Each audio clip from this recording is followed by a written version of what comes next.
সবাই লাইনে দাঁড়াও, আমি এখন বিস্কিট দেব। এই নাও, তুমিও নাও। এই নাও তোমার বিস্কিট, তুমিও নাও। এই নাও ভাইয়া, এই বিস্কিটটা আমাকে দেবেন না, আমার বোন অনেক ক্ষুধার্ত, ওকে দিন। এই নাও, তোমাদের দুই বোনকেই দিচ্ছি বিস্কিট। ভাইয়া আপনিও চলুন না আমার সঙ্গে, আমার কাছে তো টাইম নেই যে আমি ওখানে যাব। ভাইয়া প্লিজ চলুন, আমি আপনার কাছে হাত জোড় করছি। ঠিক আছে চল যাই, তুই এত করে যখন বলছিস। ভাইয়া ওই যে আমার বোন। এই মেয়ে, তুমি শুনতে পাচ্ছ?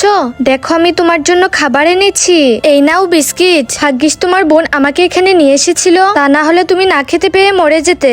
কিন্তু আমার বোন তো 2 দিন আগে মারা গেছে। এই নাও, তোমাদের দুই বোনকেই দিচ্ছি বিস্কিট। ঠিক আছে চল যাই, তুই এত করে যখন বলছিস। ভাইয়া আমাকে আরেক প্যাকেট বিস্কিট দেবেন, আমার অনেক খিদে পেয়েছে, আমি 2 দিন ধরে কিছু খাইনি। কখনো ভাই বোনদের মনে কষ্ট দেবেন না, কারণ মানুষের জীবনের 1 সেকেন্ডের ভরসা নেই।